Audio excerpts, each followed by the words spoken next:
Bem-aventurado.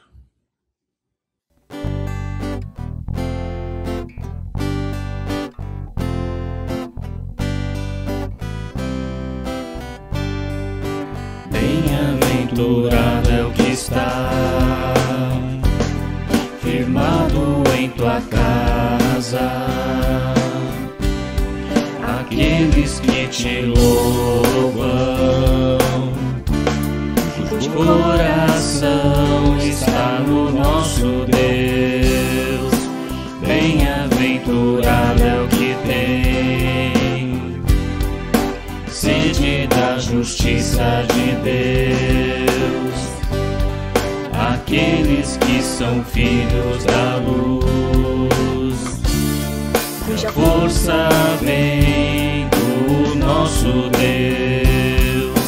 Que o teu reino venha sobre nós, queremos tua glória sobre nós.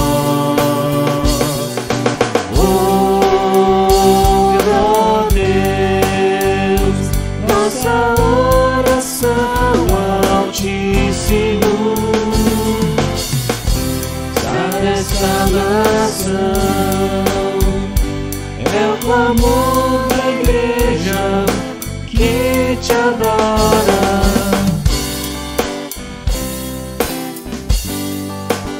Bem-aventurado é o que está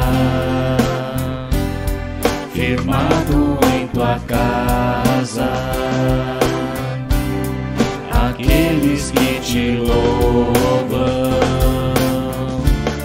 cujo coração está no nosso Deus.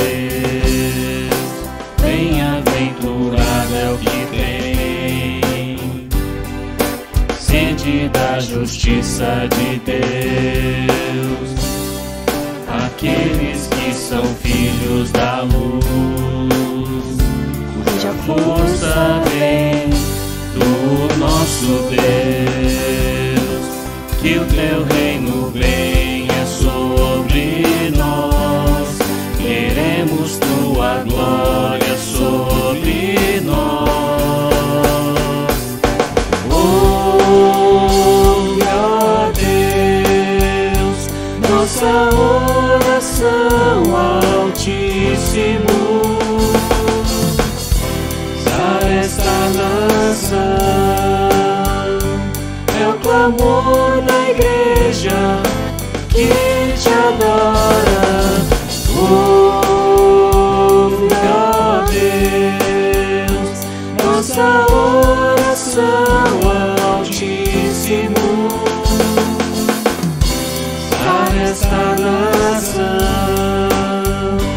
é o clamor da igreja que te adora.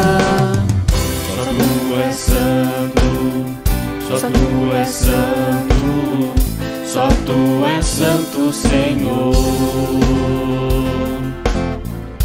Só tu és santo, só tu és santo, só tu és santo, Senhor. Só tu és santo, só tu és santo, só tu és santo, Senhor. Ouve, ó Deus, nossa oração ao Altíssimo, sai desta nação, é o clamor da igreja que te adora. Ouve, ó Deus, nossa oração ao Altíssimo, sai desta nação, é o clamor da igreja que te adora.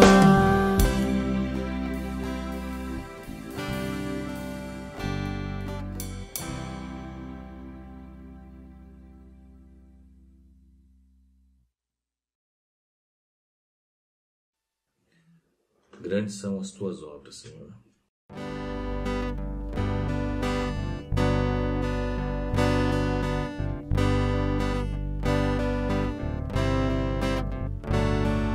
Grandes são as tuas obras, Senhor Todo-Poderoso. Justos e verdadeiros são os teus caminhos. Grandes são as tuas obras, Senhor Todo-Poderoso. Justos e verdadeiros são os teus caminhos.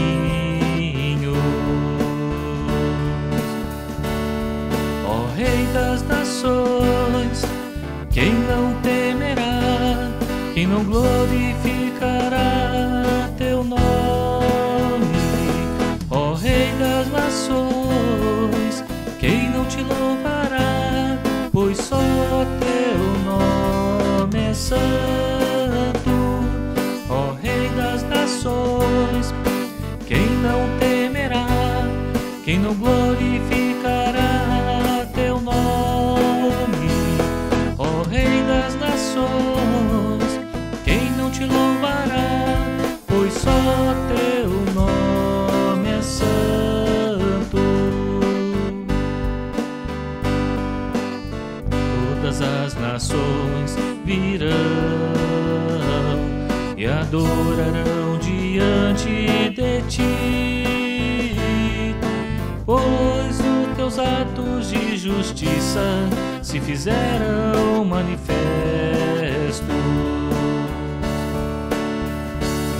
Ó Rei das nações, quem não temerá, quem não glorificará teu nome?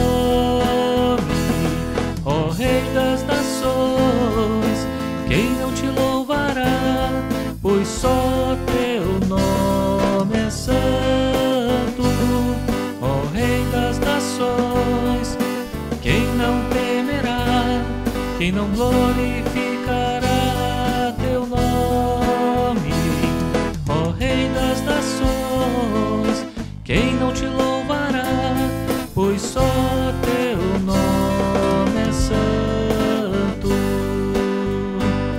Ó Rei das nações, quem não temerá, quem não glorificará teu nome?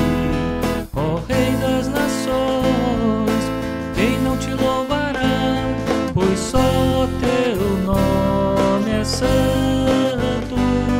Ó Rei das nações, quem não temerá, quem não glorificará teu nome?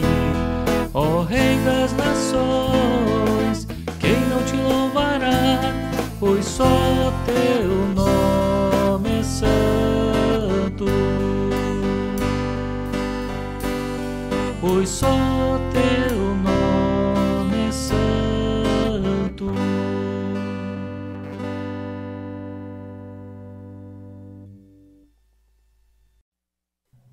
A minha vida é do meu mestre.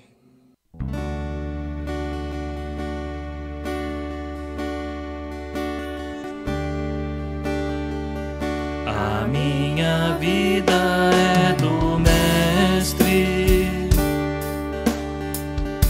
meu coração é do meu mestre,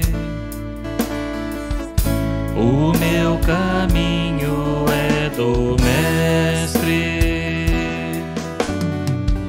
minha esperança é meu mestre. A minha vida é do mestre, meu coração é do meu mestre, o meu caminho é do mestre, minha esperança é meu mestre.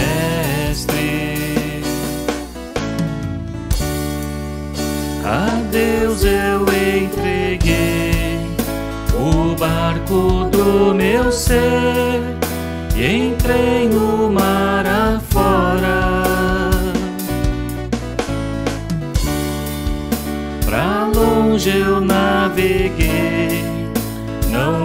vejo mais o cais, só Deus e eu agora.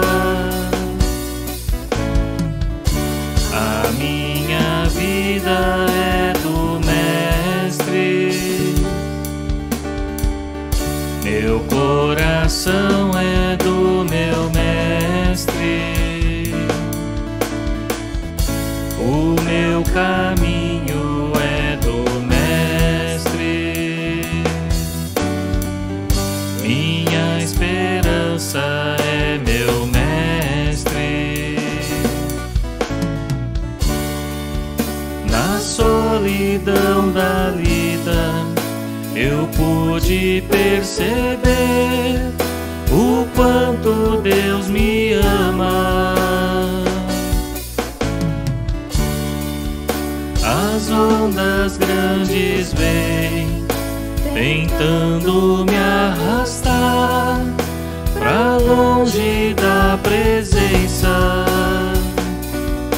dele.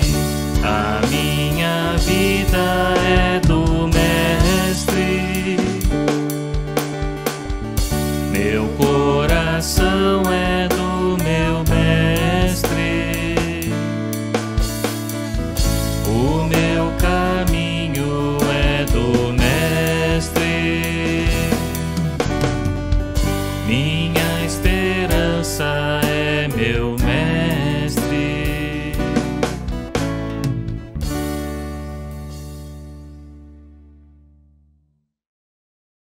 Descansarei.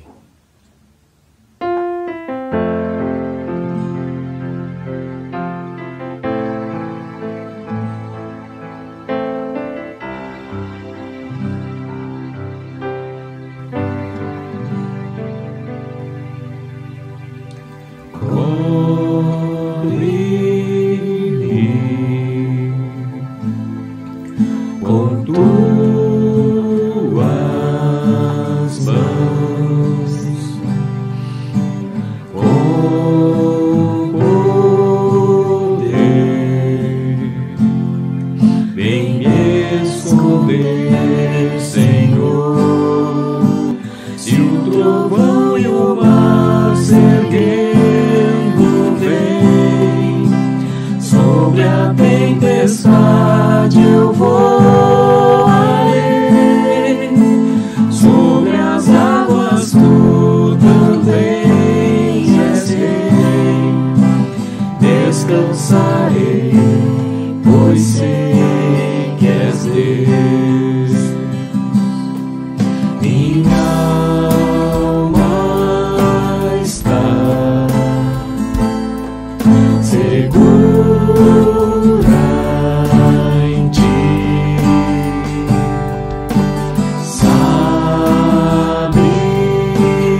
Graça e paz, irmãos. Que bom ver a família do Dalton aqui. Legal. E nós vamos continuar o nosso estudo que começamos, na verdade, no primeiro domingo do nascimento de uma igreja, a igreja de Corinto. Por que nós queremos estudar 1 Coríntios? Tá? Sérgio me lembrou para colocar a razão do porquê nós devemos estudar.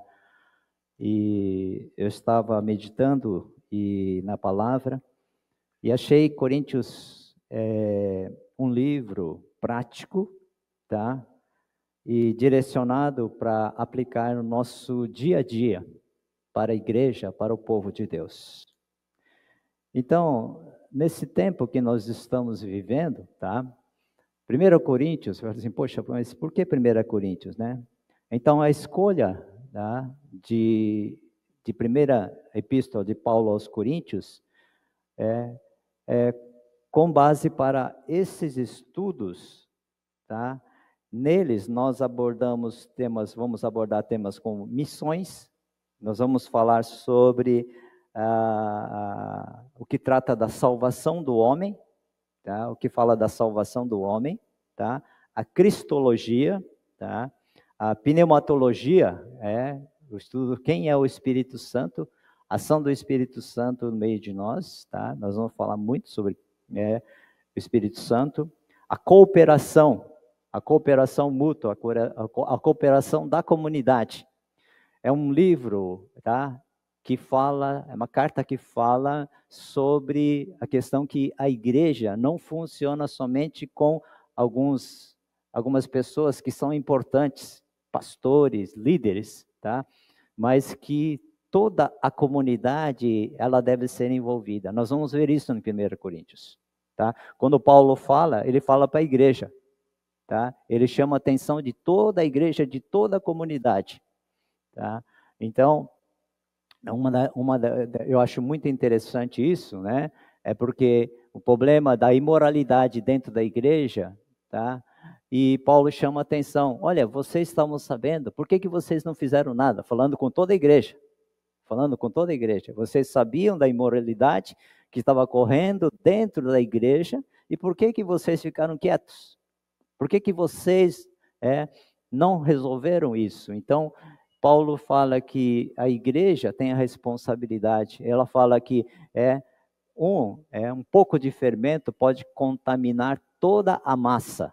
Falando da comunidade. E muitas vezes nós entendemos a responsabilidade da igreja para aqueles que nós escolhemos, pastores, líderes, tá? Eles são responsáveis também. Mas toda a comunidade é responsável pelo andamento da igreja, pela unidade da igreja, pelo andamento. Nós vamos falar sobre liderança, como deve ser a liderança de uma igreja, tá? A ética cristã, nós vamos falar sobre disciplina, nós vamos falar sobre sexo, nós vamos falar sobre sexo, nós vamos falar sobre liberdade, a liberdade cristã, nós vamos falar sobre ministério feminino, Paulo fala sobre o ministério feminino dentro da igreja, tá? Nós vamos falar sobre a ceia do Senhor, sobre espiritualidade, que significa isso, os dons, tá? Nós vamos falar sobre o amor, a escatologia e a escolha e tomada de decisões. Por isso que eu acho que 1 Coríntios é muito importante para a igreja nos nossos dias, porque nós deixamos muitos desses elementos, tá? E deixamos de colocar em prática aquilo que está acontecendo dentro da igreja hoje. E por não colocarmos em prática, nós ficamos realmente esperando uma boa mensagem, esperando alguma coisa que possa me tocar, tá? Mas não passa daquilo e não leva realmente à prática daquilo que nós precisamos fazer.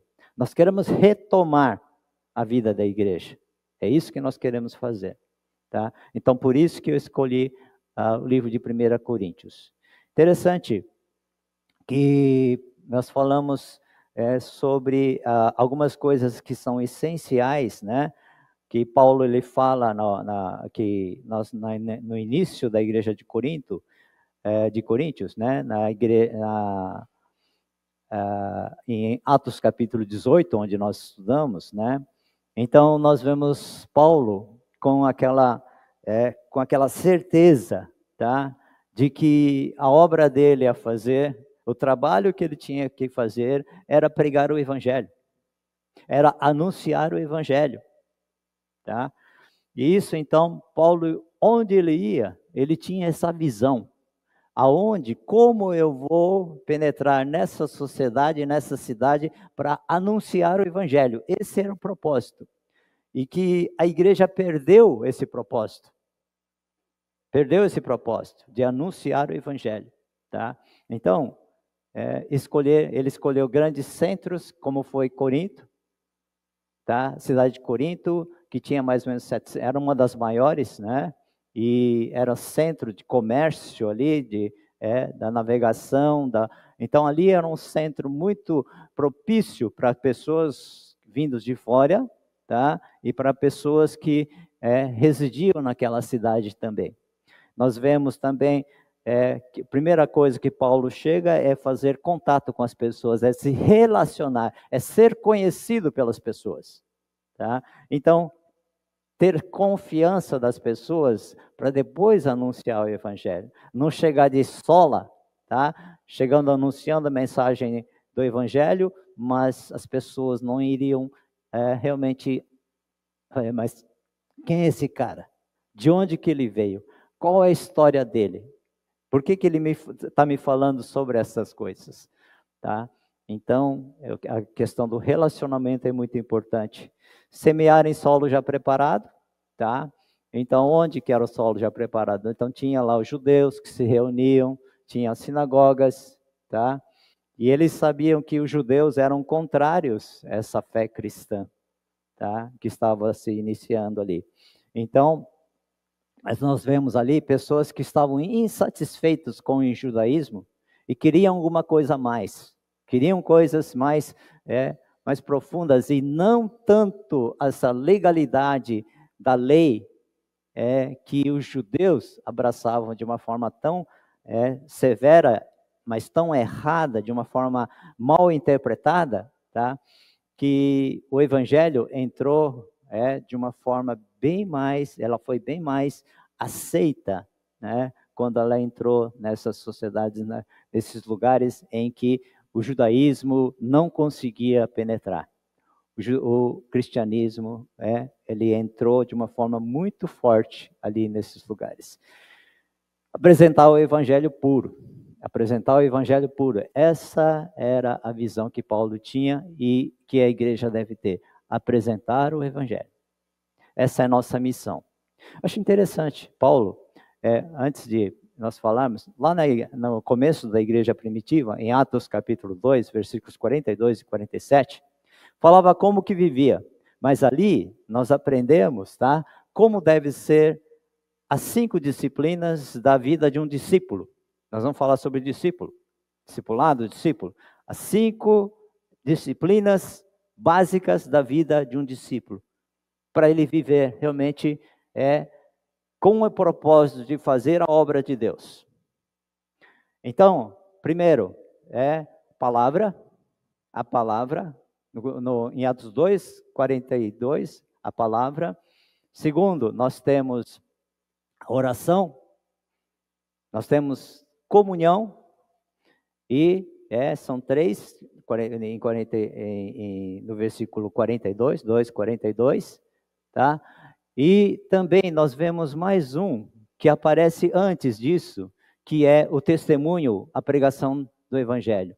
Nós vemos com Pedro, na primeira pregação dele, depois do Pentecoste, 3.000 almas se converteram. E como é que eles cuidavam dessas pessoas? Como é que cuidava de 3.000 pessoas? Então, muitas necessidades começaram a surgir ali. Mas o testemunho da palavra era o principal. Era o principal. E os apóstolos entenderam muito bem isso. E recebereis poder ao descer sobre vós o Espírito Santo, e sereis minhas testemunhas. Tá? Nós perdemos, a igreja perdeu essa função básica.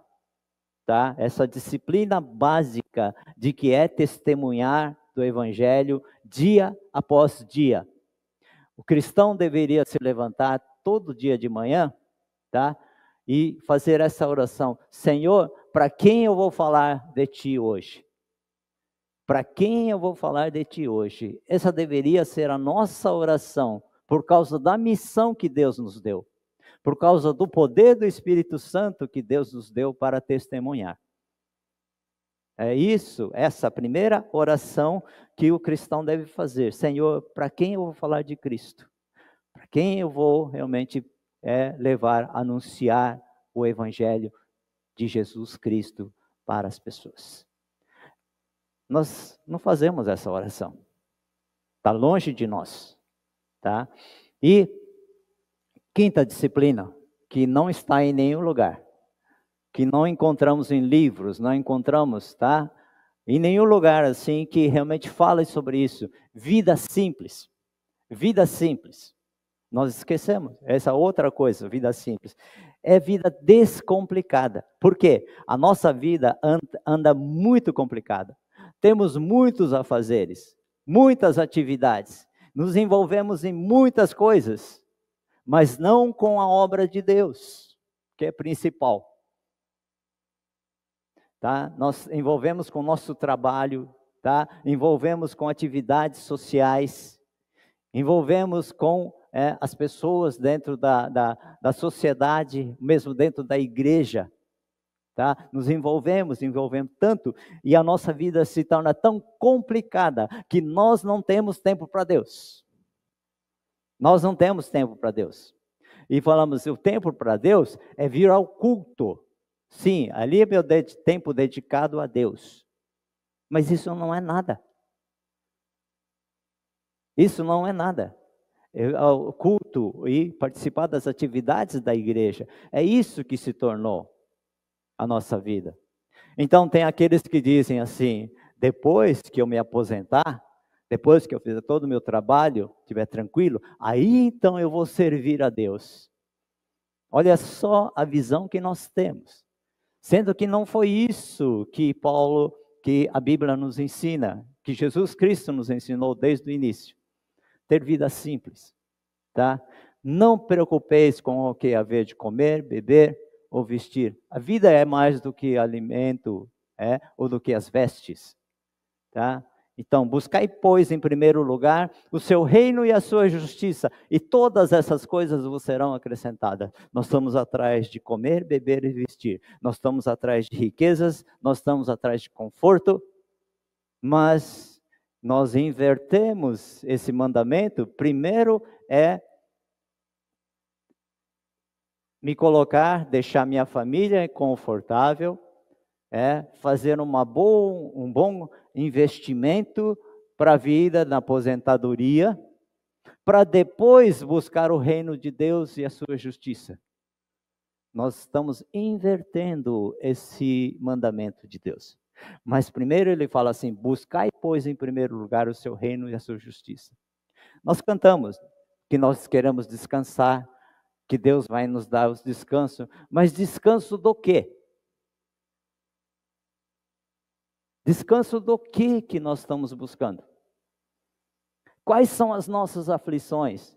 Quais são as nossas preocupações? São as preocupações do dia a dia, de como nós vamos investir melhor, de como nós vamos ter um emprego que me dê mais condições para eu poder desenvolver mais, ganhar mais e poder trazer uma vida confortável à minha família, a mim e a minha família.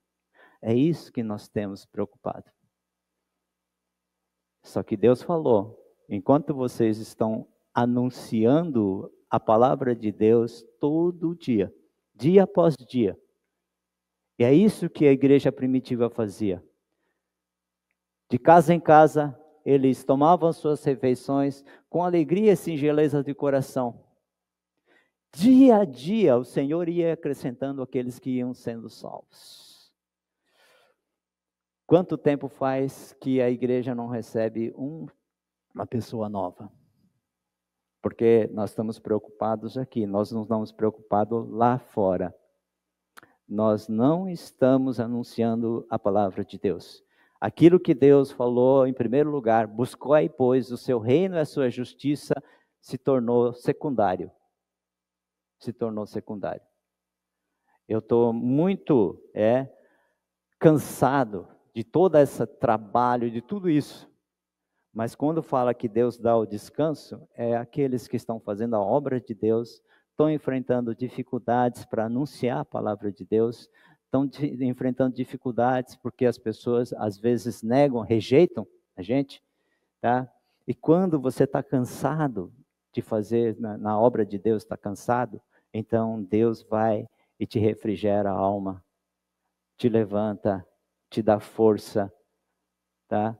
Então, é isso que fala, geralmente na palavra de Deus, é isso que fala a palavra com relação aos que nós estamos vivendo. Então, o interessante é que nós devemos consolidar o trabalho mediante o ensino sistemático da palavra de Deus, que é através do discipulado, que nós estamos retomando em igreja simples, o discipulado, é que nós vamos realmente trabalhar dentro da obra de Deus. Por quê? Porque o discipulado é para novos convertidos, principalmente para novos convertidos. Mas se nós não temos novos convertidos dentro da igreja, com quem que nós vamos trabalhar? Então ele fala assim, que a fase do discipulado, que primeiro é o testemunho, que visa conduzir as pessoas à conversão.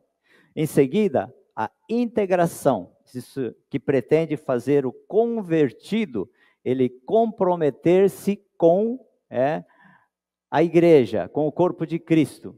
E a terceira é a maturidade, em estabelecer, à luz da palavra de Deus, um alicerce sólido para a vida do recém-nascido, do recém-convertido.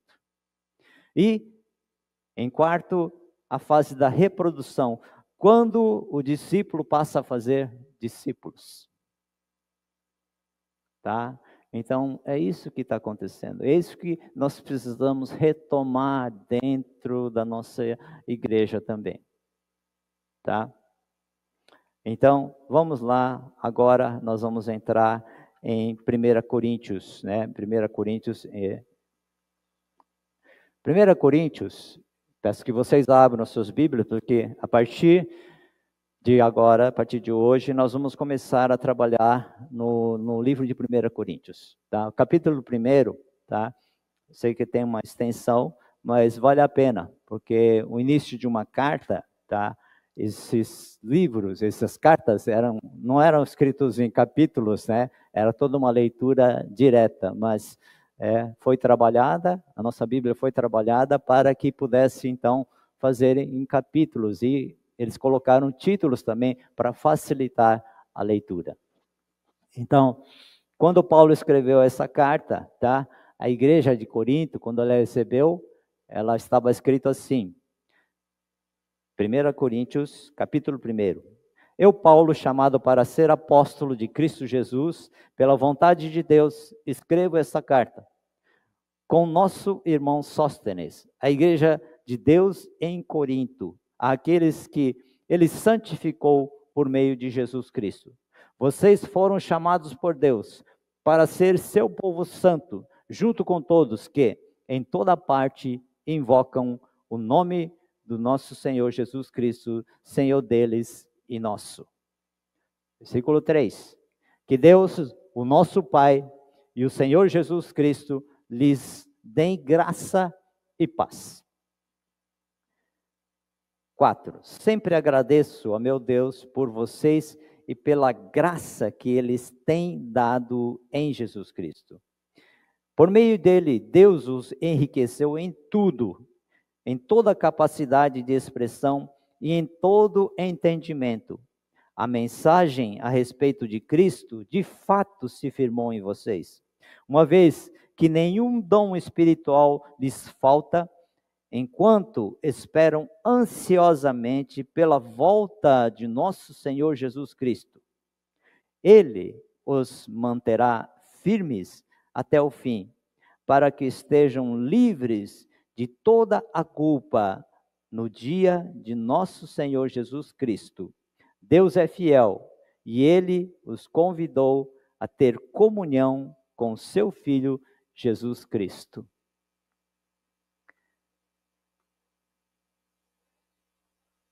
Versículo 10. Irmãos, suplico-lhes, em nome do nosso Senhor Jesus Cristo, que vivam em harmonia uns com os outros e ponham fim às divisões entre vocês. Antes, tenham o mesmo parecer, unidos em pensamento e propósito. Pois alguns membros da família de Cloé me informaram dos desentendimentos entre vocês, meus irmãos. Refiro-me ao fato de alguns dizerem, eu sigo Paulo, enquanto outros afirmam, eu sigo Apolo, ou eu sigo Pedro, ou ainda, eu sigo Cristo. Acaso Cristo está dividido? Será que eu, Paulo, fui crucificado em favor de vocês? Alguém foi batizado em nome de Paulo? Graças a Deus, não batizei nenhum de vocês, exceto Crispo e Gaio, de modo que ninguém pode dizer que foi batizado em meu nome. Sim, também batizei a família de Estéfanas, mas não me lembro de ter batizado mais ninguém, pois Cristo não me enviou para batizar, mas para anunciar as boas novas, e não com palavras de sabedoria humana, para que a cruz de Cristo não perca o seu poder. Versículo 18. A mensagem da cruz é loucura para os que se encaminham para a destruição, mas para nós que estamos sendo salvos, ela é o poder de Deus. Como dizem as Escrituras, destruirei a sabedoria dos sábios e rejeitarei a inteligência dos inteligentes. Diante disso, onde ficam os sábios, os eruditos e os argumentadores dessa era? Deus fez a sabedoria deste mundo parecer loucura, visto que Deus, em sua sabedoria, providenciou que o mundo não o conhecesse por meio de sabedoria humana. Usou a loucura de nossa pregação para salvar os que creem. Pois os judeus pedem sinais e os gentios buscam sabedoria. Assim, quando pregamos que o Cristo foi crucificado, os judeus se ofendem e os gentios dizem que é tolice. Versículo 24. Mas para os que foram chamados para a salvação, tanto judeus como gentios, Cristo é o poder de Deus e a sabedoria de Deus. Pois a loucura de Deus é mais sábia que a sabedoria humana, e a fraqueza de Deus é mais forte que a força humana. Lembre-se, irmãos, de que poucos de vocês eram sábios aos olhos do mundo, ou poderosos ou ricos quando foram chamados. Pelo contrário, Deus escolheu as coisas que o mundo considera loucura para envergonhar os sábios, assim como escolheu as coisas fracas para envergonhar os poderosos. Deus escolheu coisas desprezadas pelo mundo, tidas como insignificantes, e as usou para reduzir a nada aquilo que o mundo considera importante. Porque, portanto, ninguém jamais se orgulhe na presença de Deus. 30 e 31. Foi por iniciativa de Deus que vocês estão em Cristo Jesus, que se tornou a sabedoria de Deus em nosso favor, nos declarou justos diante de Deus, nos santificou e nos libertou do pecado. Portanto, como dizem as Escrituras, quem quiser orgulhar-se, orgulhe-se somente no Senhor. Assim nós começamos a introdução da carta aos Coríntios, né? Ok?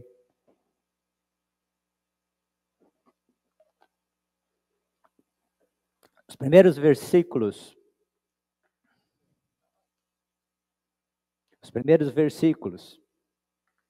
de Coríntios resumem a saudação de Paulo à sua igreja, a igreja de Corinto, onde ele fala de santidade, ele fala da unidade da igreja, da graça e da paz de Deus revelado em Cristo em favor daqueles irmãos.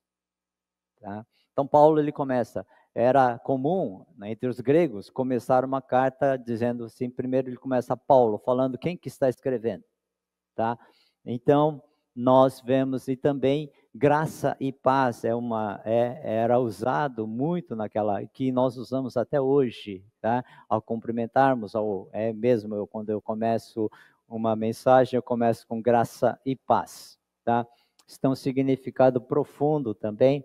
Então, como Paulo, era comum eles se cumprimentarem, se saudarem com graça e paz.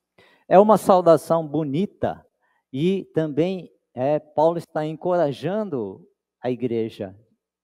Então, nós vemos aqui, quando Paulo lembra que nada do que foi prometido aos coríntios, quando da pregação do evangelho, né, deixou de se cumprir. De modo que eles estão cheios, né, de todos os presentes que Deus deu aos seus filhos.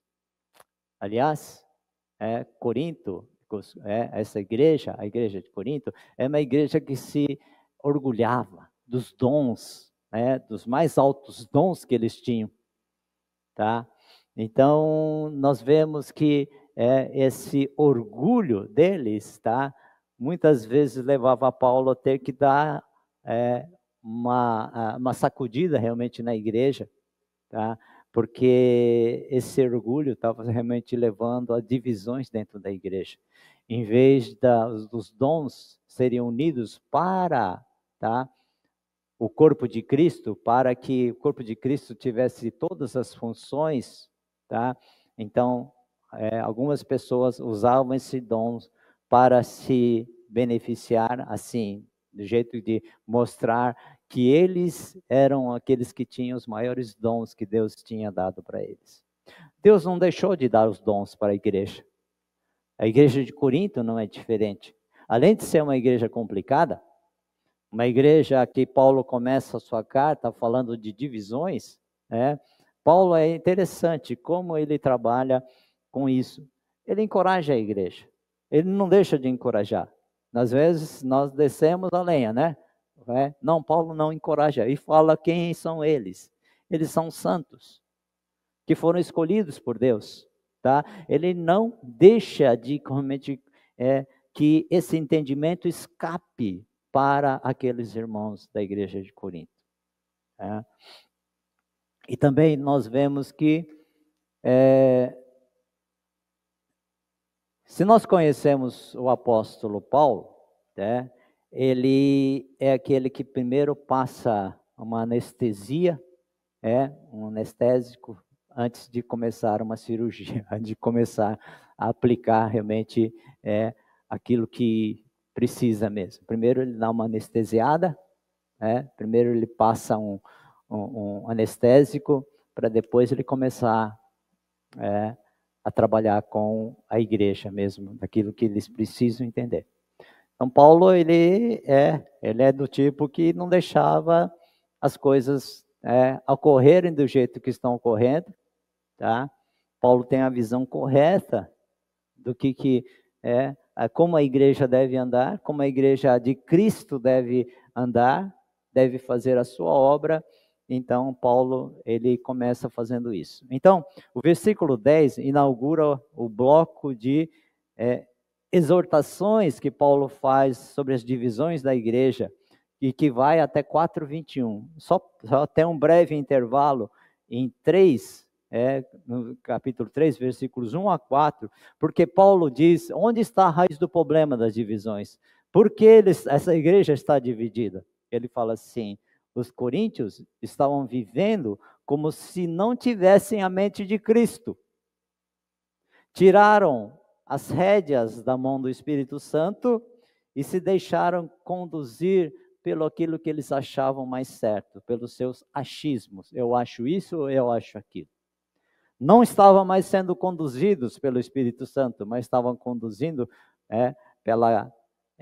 aquele orgulho de terem os dons, tá? De saberem, terem conhecimento suficiente para poderem viver as suas vidas. Mas Paulo, ele chama a atenção, vocês deixaram o Espírito Santo de lado. Vocês não estão mais vivendo, tá? Vocês não têm a mente de Cristo. Vocês não têm a mente de Cristo. Então, é para isso que nós somos chamados. Quando nós conhecemos a Jesus Cristo, é isso que deve acontecer na nossa vida. Nós somos parecidos com Ele. Quando as pessoas olham para nós, falam assim, nossa, como você se parece com Jesus. Você deve ser do caminho, você deve ser uma pessoa, o cristão, que em Antioquia era, o que significava cristão, é pequeno Cristo. Você se parece demais, você deve ter andado com Ele, você deve ter conhecido a Jesus. Por isso que o cristão, em Antioquia, pela primeira vez, quando eles foram chamados de cristão, significa pequenos cristos. Tem a mente de Cristo, tem o jeito de Cristo. É isso que quando a igreja estava se desenvolvendo, esse era o testemunho deles. Mas na sociedade, o cristão é parecido com o quê? Com quem? É isso que nós temos que retomar novamente. Deixamos o Espírito Santo de lado, deixamos de ter a mente de Cristo, tá? É isso que Paulo está falando. Causa do problema das divisões é isso, tá? Então,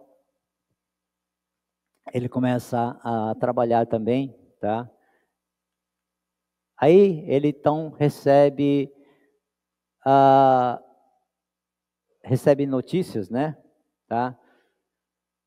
E os grupos que a igreja que estava sendo dividida, os grupos que estavam se dividindo, então, Paulo recebeu a informação da família de Cloé, no versículo 11, que se dividiam por causa de preferências por tal ministério ou por tal líder.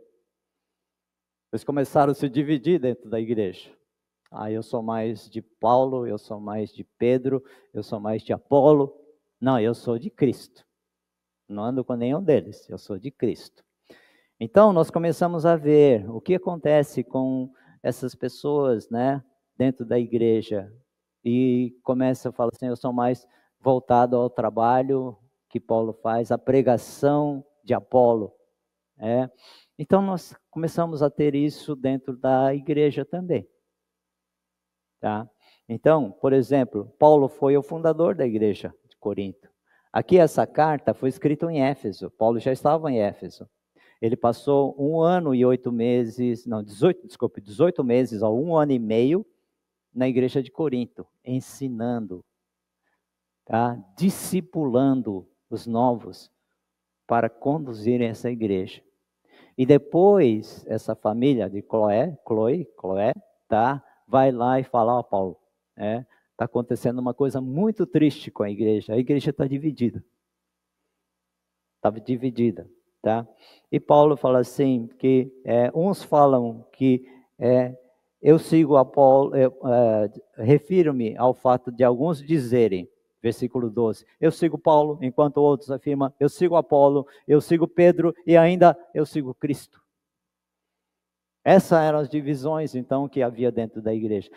Paulo, ele fala que como fundador da igreja, tinha seus admiradores, tinha as pessoas que realmente admiravam Paulo.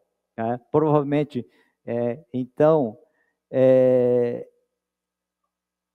em Provérbios 22, 28, fala assim, que não remova os marcos antigos que fixaram os vossos pais. Tá? Então, sim, considerem as pessoas que deixaram o marco, e Paulo foi um deles, que deixou, que formou a igreja de Corinto. Tá?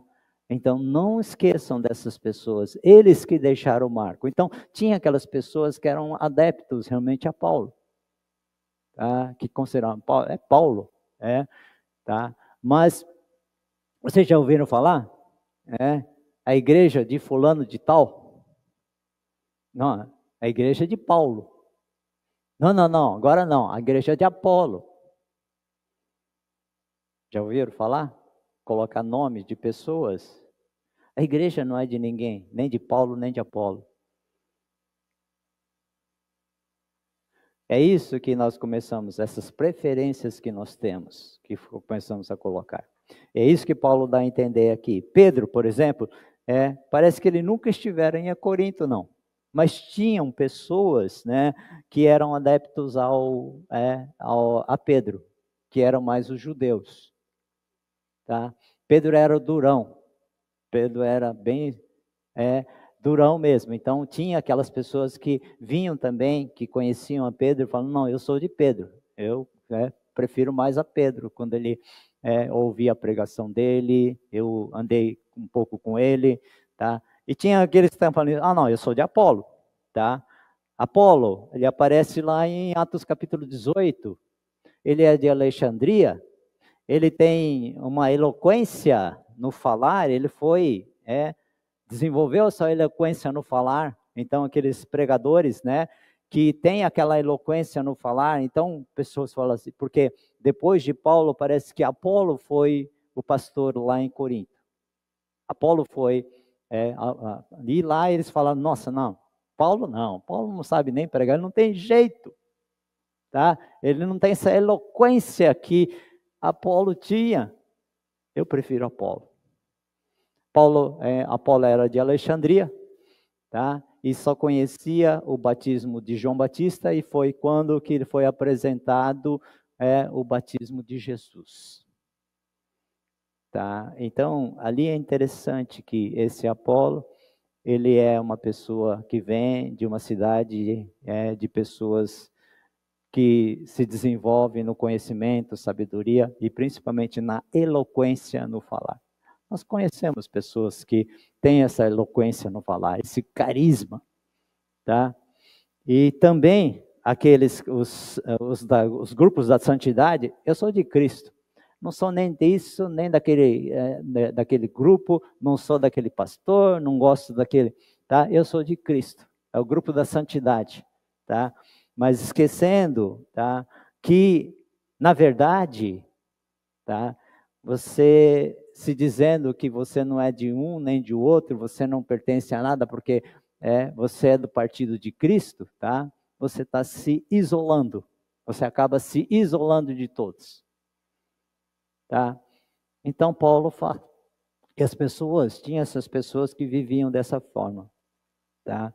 Então, o apóstolo Paulo não apenas levanta o problema, como também ele aponta soluções. Aí que está. Não só levanta o problema, como também aponta soluções. Poxa, a família de Chloe foi dedo duro. Só que nós não devemos, chegou aí falar de igreja de Corinto, Paulo ficou sabendo, tá? Será que a família de Chloe foi dedo duro? Eles não deveriam fazer isso? Tá? Essa é uma das questões que nós vamos discutir nos grupos pequenos. Tá? Então, ele aponta soluções também. Cristãos, nós fomos chamados não apenas para a comunhão, para ter uma comunhão com Cristo, tá? Mas também de Cristo, versículo 9. Isto é, nós os cristãos fomos chamados para uma parceria com Cristo. E isso não pode ser negligenciado. Você tem que ser parceiro de Cristo. Ser um parceiro com Ele todo dia. Tem que ter parceria, andar com Ele, viver com Ele. Tem que ter essa parceria. E isso não pode ser negligenciado, não. Isso é o mais importante. Paulo se apressa, portanto, a corrigir esses erros das divisões dentro da igreja, e ele começa a falar dos seus argumentos. Quais são os argumentos que Paulo falava dessas divisões aqui? No primeiro, ele afirma que a glória... No primeiro, Paulo ele fala que a glória da igreja não está na sua sabedoria, no seu poder ou no estrelato dos seus mais dignos representantes. A glória da igreja está na cruz de Cristo. Está na cruz de Cristo, tá? E Paulo, ele salienta aqui, ele mostra 2 grandes motivos para essa afirmação. Na cruz de Cristo, Deus destrói o orgulho humano. E na cruz de Cristo, Deus revela a sua glória. Uma das coisas é, sim,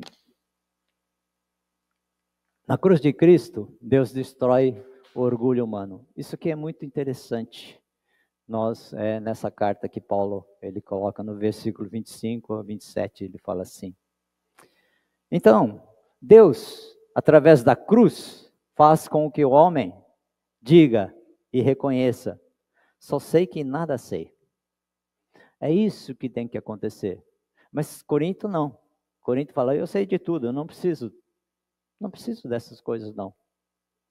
Então, a sabedoria humana, quando chega a arrogância de dizer: eu sei de tudo, eu já tenho esse conhecimento, eu não preciso.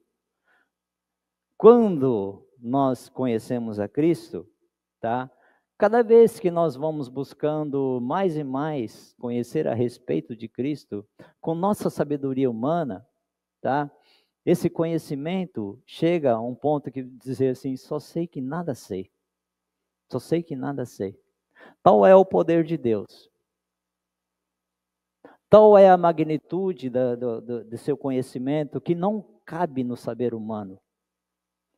Conduzir, colocar ele num livro e dizer: Deus é isto, é loucura isso. Você não consegue fazer isso. Então, é simples assim. Também é muito desconcertante. Deus, olha só, ele fala aqui: Deus, na cruz de Cristo, destruiu a sabedoria dos sábios e aniquilou a inteligência dos entendidos, no versículo 19. Versículo 19. Paulo, ele fala aqui também, tá? Ele usa nessa explicação também, ele usa lá Isaías 29:14. Ele não está no texto aqui. Isaías 29:14, quando a Senaqueribe, quando a Síria, no seu poder, tá? Senaqueribe pretendia invadir Jerusalém e fracassou. Um exército maior, poder, eles tinham, tá? Eles tinham tudo para conquistar Jerusalém, mas eles fracassaram, mostrando que nem sempre a engenhosidade humana resulta em sucesso. E por falar em sucesso, Jesus ensinou que a vida eterna é essa: conhecer a Deus e ao seu Filho Jesus Cristo. A vida eterna é essa: conhecer a Deus e ao seu Filho Jesus Cristo, em João capítulo 17:3. E é exatamente neste ponto que a sabedoria humana falha. Diz o apóstolo Paulo que o mundo, pela sua sabedoria, não conheceu a Deus. O mundo, pela sua sabedoria, não conheceu a Deus, de fato. E deixou evidente que na questão última da vida, que a sabedoria humana de nada adianta. Então, ela tem tanto valor quanto a insanidade. A sabedoria humana, tá? Por ela só, ela não leva ao conhecimento de Deus. Então, os filósofos, as pessoas, os gregos ali, que se falavam, que eles tinham muita sabedoria, eles tinham muito esse orgulho de ter a sabedoria. Então, quanto mais em Atenas também, Paulo teve muita dificuldade, tá? Porque eles se arrogavam da sabedoria humana. Então, Cristo era para eles uma loucura. Falar de Jesus, a mensagem da cruz era para eles loucura. Então, nós temos aqui Tá? Como pode o homem conhecer a Deus? Como é que o homem pode conhecer a Deus? Então, Paulo responde que somente através da mensagem absurda da cruz de Cristo, essa mensagem poderosa. A única forma do homem conhecer a Deus é pela mensagem da cruz. Então nós nos arrogamos conhecer a Deus, é porque já frequentamos a igreja há muito tempo, tá? Mas nós vemos aqui que as pessoas também falam, eu creio em Deus. Você foi aí fora e fala, eu creio em Deus. Tá? Então, pelo conhecimento ou pelas coisas que eles ouviram falar, mas não conhecem a mensagem da cruz. E nós somos portadores, nós, os seus filhos, somos portadores da mensagem da cruz. Nós somos os portadores da mensagem da cruz.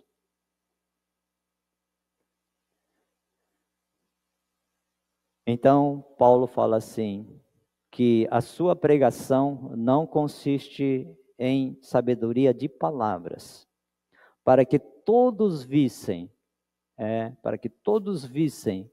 Então, que a mensagem da cruz, ela é simples, ela é descomplicada. Nós que complicamos a mensagem da cruz. A mensagem da cruz é simples. Nós complicamos essa mensagem quando falamos para as pessoas. Ou quando tentamos falar. Então, uma mensagem tão simples quanto a mensagem da cruz convertiram até os chamados sábios. Até os chamados sábios. O poder não está na eloquência do pregador, nem na força dos seus argumentos, mas no conteúdo da mensagem. E desse modo não se tornava vã a cruz de Cristo. É isso que fala aqui em 1 Coríntios, ele começa falando. A mensagem da cruz é simples. E nós complicamos tanto essa mensagem. Até os gentios que viviam em Corinto, eles viam lá essa cidade, a cidade do prazer, da imoralidade. Havia as sacerdotisas que se prostituíam ali pela cidade, as 1000 prostitutas que tinham naquela cidade de Corinto. E havia pessoas que falavam, não tem mais coisa não tem mais coisa mais importante, mais coisas que realmente eu preciso saber, eu preciso conhecer. E aí que Paulo entrava com a mensagem da cruz. E aquelas pessoas começaram a se converter.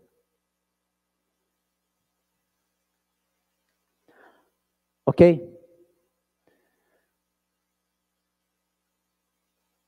A nossa sabedoria não nos aproximou de Deus. E Deus a chamou de loucura. A mensagem da cruz, nós a julgamos absurda. Mas somente ela nos leva de volta para casa. E por isso a Deus chama de poder. Nós falamos para as pessoas da igreja, nós falamos das coisas que a Bíblia fala, mas nós não temos pregado a mensagem da cruz. É por essa mensagem, tá? Que absurda, que julgamos que é absurda, tá? Que a pessoa pode conhecer a Deus e voltar para casa novamente. Isso Deus chama de poder. Que as pessoas falam, isso é fraqueza, isso é absurdo. Por quê? Nós vemos também outro argumento, indicador da quebra do orgulho humano, que está no fato de que na cruz de Cristo, Deus inverte os valores de força e fraqueza. Chama fraco o que julgamos forte e forte o que julgamos fraco. faz com que o homem dê a mão à palmatória e diga: só sei que nada posso. Só sei que nada posso por mim. Primeiro eu falei: só sei que nada sei. Só sei que nada posso. E aí que é. Então, nós vemos uma coisa interessante, que a gente falava muito também. O povo espera um libertador forte, alto, tá? E que invadisse Jerusalém com espada em punho e cavalo branco, tremolando com uma capa cintilante. O evangelho apresentou um nazareno pobre, tá? Que entra em Jerusalém num jumentinho, ao agitar das folhas de palmeira, e acaba crucificado depois de esbofeteado e cuspido. Que escândalo é esse? O jornal de Jerusalém, poderia dizer assim, deve ter referido ao evento de maior fiasco da história do judaísmo. O chamado rei dos judeus, antes de ser um símbolo de força e poder, deu uma grande demonstração de fraqueza. O que eles não sabiam é que ali, naquela cruz, Jesus conquistou um nome que é sobre todo nome. E a partir daquele dia, o mundo nunca mais foi o mesmo. Aliás, Deus sempre deu dessas, e alguns ainda não aprenderam. Se bem que Cristo tem avisado que tem sempre o dia em que a casa cai. Mateus 7, 21 a 23, quando ele fala dos dois construtores, que construíam na areia e aquele que construiu sobre a rocha. Tem um dia que a casa cai. Ele falou assim, parece que alguns ainda preferem curtir o aconchego da casa enquanto ela está de pé. Sinais e prodígios sempre atraíram multidões. Líderes com carisma e ousadia sempre fizeram escola.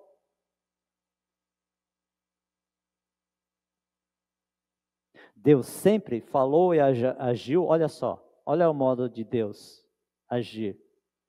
Olha só, a fraqueza de Deus é mais forte do que o homem, o poder do homem. Então Deus sempre falou e agiu através de homens pesados de línguas. Moisés. Meninos com aspecto gentil. Samuel. Viúvas pobres. Homens que negavam, traíam ou fugiam, e principalmente pelo crucificado. Esse é o modo de Deus, é a fraqueza de Deus que o mundo acha absurdo isso. Não cabe no conceito do mundo. De fato, Deus escolheu as coisas fracas para envergonhar as fortes. Na cruz de Cristo, Deus revela a sua glória. Uma vez que as possibilidades humanas foram reduzidas a nada, é hora de exaltar as absolutas possibilidades de Deus. A questão básica da humanidade era e é seu afastamento de Deus. E as consequências drásticas a nível individual, interpessoal e até mesmo cósmica deste afastamento. Por mais que seja o avanço tecnológico e dos conhecimentos científicos, as capacidades, as potencialidades humanas serão sempre insuficientes para sanar o problema. Por quê?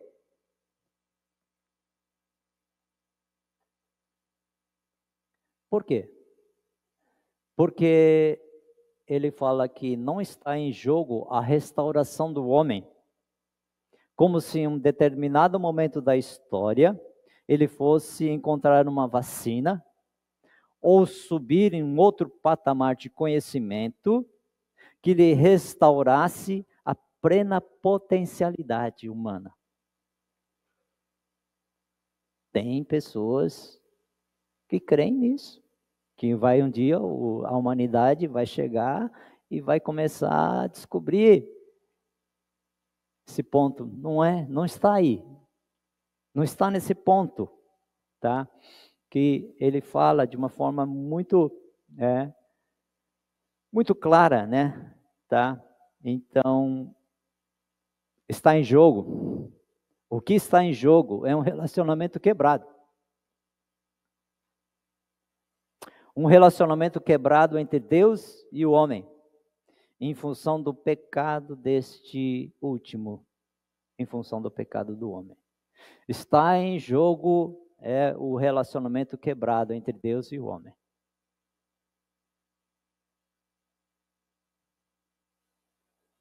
Foi Deus mesmo que decidiu os rumos da reconciliação e tomou todas as providências para isso. Diz o apóstolo Paulo que através da cruz se fez com Cristo se constituísse em sabedoria, justiça, santificação e redenção. Sabedoria, no contexto bíblico, quer dizer a coisa certa de maneira certa. Fazer a coisa certa de maneira certa, isso é sabedoria. Deus é chamado sábio porque faz coisas certas de maneira certa. O homem pode ser chamado de sábio. Que pode ser chamado de sábio é aquele que faz a coisa certa de maneira certa. Mas Cristo é a nossa sabedoria. Cristo é a nossa sabedoria. Sabedoria encarnada em nós. E ser sábio é fazer a coisa certa de maneira certa, isso é, a plena vontade de Deus. Foi na cruz que Cristo mostrou que estava disposto a levar a sua sabedoria até as últimas consequências.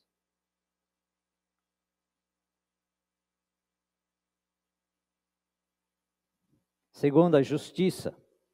Cristo é a nossa justiça. Tá? Então, no termo nos tribunais, aqui, diz respeito à observação ou quebra de leis. E em nosso caso, as leis de Deus, que quebramos e por isso rompemos o relacionamento com Ele. Nós quebramos as leis de Deus e por isso quebramos o nosso relacionamento, rompemos o nosso. Cristo é a nossa justiça, porque assim como por uma só ofensa, Adão, veio o juízo sobre todos os homens para a condenação, assim também, por um só ato de justiça, a cruz de Cristo veio a graça sobre todos os homens para a justificação. Santificação. Cristo é a nossa santificação. Cristo não é apenas o único capaz de nos levar de volta ao degrau da justiça, como também o único capaz de nos capacitar em vivermos lá. Se estamos com Cristo, devemos viver como Ele viveu. E somente em íntima e profunda parceria com Ele é que conseguiremos isso. Lembra o que eu falei? Tá? Que a nossa parceria com Cristo não pode de maneira alguma ser desconsiderada. De maneira nenhuma. Tá? Só conseguiremos essa vida de santificação quando nós tivermos uma íntima e profunda parceria com Jesus Cristo. E redenção. Cristo é a nossa redenção.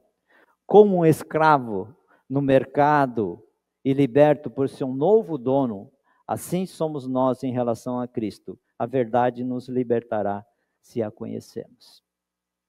Cristo pagou um alto preço. Nós éramos escravos do pecado. Cristo foi lá e pagou um alto preço por nós e nos comprou. Cristo é a nossa redenção. Esse é o termo que é usado aqui, que Paulo usa. E para encerrarmos, é como se Paulo estivesse... Por que é que esse pessoal de Corinto está se gabando? Está se achando? O que está acontecendo com esse pessoal de Coríntios aí?